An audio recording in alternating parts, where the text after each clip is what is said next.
दिल्ली के पूर्व मुख्यमंत्री अरविंद केजरीवाल प्रेस कॉन्फ्रेंस कर रहे हैं, क्या कुछ कह रहे हैं आपको सुनवाते हैं। चौधरी वीरेंद्र सिंह के घर फिर से दिल्ली और देश के जाट नेताओं को ये वादा किया कि जो स्टेट लिस्ट में ओबीसी जाति हैं उनको केंद्र की लिस्ट में जोड़ा जाएगा, फिर भी नहीं किया। 2019 के लोकसभा चुनाव से पहले दिल्ली में प्रवेश वर्मा के आवास पर अमित शाह ने जाट नेताओं से मिले, फिर वादा किया कि दिल्ली के जाट समाज को केंद्र की ओबीसी लिस्ट में शामिल किया जाएगा, फिर धोखा दिया, फिर नहीं किया। 2022 में दिल्ली में फिर सैकड़ों जाट नेताओं को बुलाकर अमित शाह जी मिले और वादा किया और फिर से धोखा दे दिया।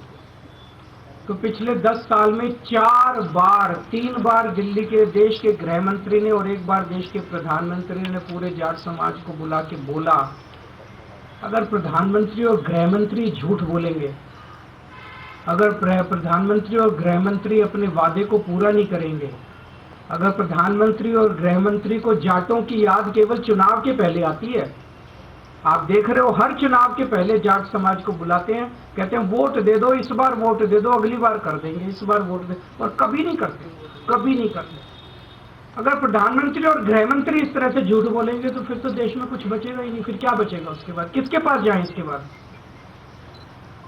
अब ये बड़े मजे की बात है, जैसे मैंने बताया कि दिल्ली पुलिस में राजस्थान के जाट समाज को रिजर्वेशन मिलता है, दिल्ली के जाट समाज को नहीं मिलता। एनडीएमसी में, डीडीए में, सफदरजंग अस्पताल में, ऑल इंडिया मेडिकल में राजस्थान के जाट समाज को रिजर्वेशन मिलता है, दिल्ली के जाट समाज को नहीं मिलता। दिल्ली के अंदर दिल्ली वालों को रिजर्वेशन नहीं मिलता, बाहर वालों को मिलता है। भाई ऐसा क्यों?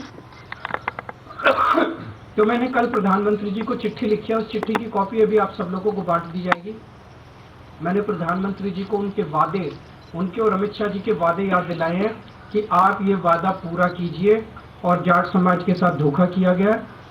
जाट समाज के साथ साथ 5 और जातियां हैं जो दिल्ली की स्टेट लिस्ट में हैं और केंद्र की स्टेट लिस्ट में नहीं है। ये है रावत, रोनियार, रायतंवर, चारण और ओड। इनको भी दिल्ली की केंद्र सरकार के जितने संस्थान है वहां पे रिजर्वेशन नहीं मिलता। ये भी दिल्ली की ओबीसी लिस्ट में है, केंद्र की ओबीसी लिस्ट में नहीं है। तो जाट समाज के साथ साथ इन अन्य 5 जातियों को भी इसमें शामिल किया जाए, ताकि इन जातियों के युवाओं को भी शिक्षा में और रोजगार में उचित अवसर केंद्र सरकार के संस्थानों में भी मिलने लगे। दिल्ली में केंद्र सरकार की 7 यूनिवर्सिटी हैं, दिल्ली यूनिवर्सिटी के कई कॉलेज हैं, Delhi police, NDMC, DDA, AIIMS, Safdarjung, Ram Manohar Lohia जैसे कई केंद्र सरकार के संस्थान हैं जहां पे रिजर्वेशन इन लोगों को मिल सकता है, जिसमें शिक्षा और रोजगार में इन लोगों को रिजर्वेशन मिल सकता है। तो हमारा निवेदन है कि जो धोखा 10 साल से भारतीय जनता पार्टी दिल्ली के जाट समाज को देती आ रही है, वो धोखा देना बंद करें, अपने पुराने वादे पूरे करें। और अगर पूरे नहीं करेंगे तो आज केजरीवाल दिल्ली के पूरे जाट समाज को ये वादा कर रहा है कि मैं आपके लिए संघर्ष करूंगा और मैं केंद्र सरकार से करवा के लेके आऊंगा, चाहे मुझे इसके लिए जो मर्जी करना पड़े। अगर कोई प्रश्न है तो आप बताइए। कई इंडिया ब्लॉक की पार्टी आम आदमी पार्टी को सपोर्ट करिए। दिल्ली का चुनाव आम आदमी पार्टी और बीजेपी के बीच में है, ये इंडिया गठबंधन का चुनाव नहीं है। जो भी हमें समर्थन मिल रहा है, मैं उन सभी पार्टियों का दिल से शुक्रिया अदा करता हूं।